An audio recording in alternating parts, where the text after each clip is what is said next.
I wanted to talk to you guys about the Legion of Excess. It's actually not so bad again. I played it in a tournament. Now, I did lose two of the games, but I didn't have any anti tank that I should have brought, right? I really do not like Keeper of Secrets. She's just really bad. Um, One thing that this army does lack is AP, which is a little rough. But it still does a lot of damage, even with only 1 AP on everything, because it's got dev wounds on a lot of stuff as well, and fights first. Gives you +1 to hit, and +1 to wound, and sustained hits if you play it like I do. It's really pretty good, and then fights on death even. +1 strength and damage on the chariots, which I'm going to get to in a moment when they charge, and you can fall back and then charge, which is super nice. Um, in this detachment, you can forego fights first. So each time this unit ends a charge move, you can declare it will perform a seductive gambit. So that piece says that any time you declare a charge, you can perform the seductive gambit. You do not. It is not a requirement to have fights first. So whenever you do heroic intervention, you can do a seductive gambit. If you do until the end of the turn, this unit does not have fights first ability, but instead each time a model in this unit makes an attack, you can reroll the hit roll and you can reroll the wound roll. Um, so reroll a wound roll of 1. So they did nerf that, but giving us back the reroll and wound roll of 1 is much better and actually is workable at this point. I mean, a lot of stuff's +1 to wound anyway, right? So it's not bad. Um, I put the False Majesty aura and the Dreaming Crown aura on my chariots. So once again, get to that in a moment. I put this on my Keeper Secrets, but I found that she's basically just hot garbage. Um, I wanted to look at some different things here. Thieves of Pain will transfer wounds. This gives you +1 to wound, or +2, yeah, +1 to wound, but it costs 2 CP. This was actually pretty clutch today. In one moment, I battle shocked like basically an entire army that was left, and did D3 mortal wounds to everything, and then I passed all of my battle shock tests, which was amazing. This does damage mortal wounds. So if you charge with a demonette unit and they're at the end of the charge, if they are all within range of your opponent, you can do up to 10 mortal wounds. Now you're likely to get 5 or 6, but I've done as many as 8 in a charge. So you gotta roll high for that, but it's really good.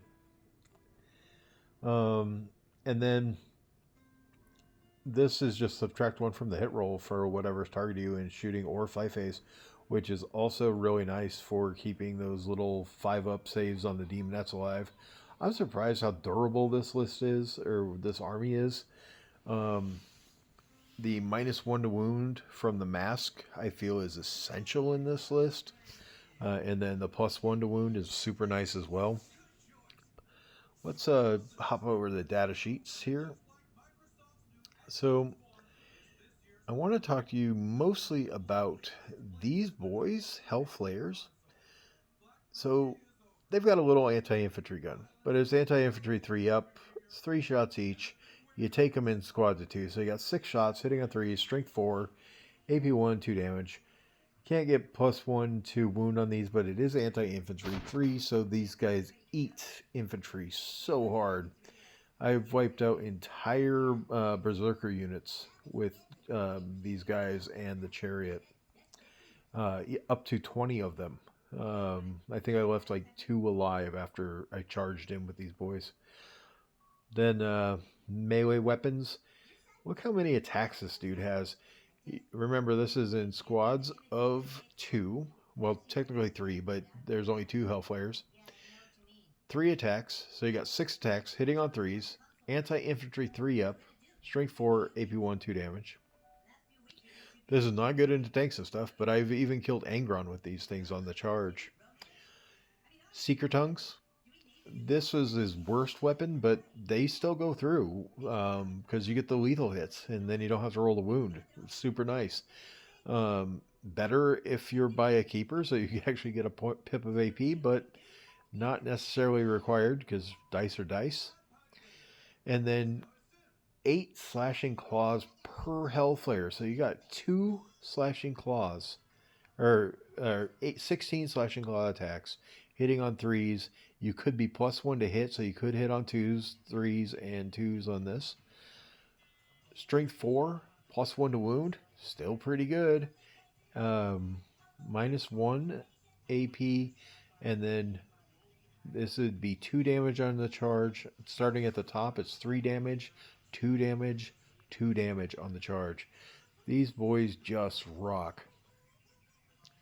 So this is what gives them that extra pip of strength and damage. I wish it gave AP, but it does not. That AP would be insane.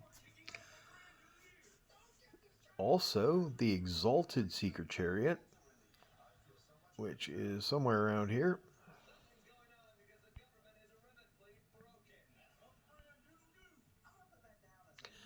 Yep, where is it? Where is it? Where is it? The Torment Bringer. Here he is. Ooh, this Poppy. This is badass right here. 4 up invuln. So he has better save than the chariots. 14 inches of movement. These boys go through walls in this detachment.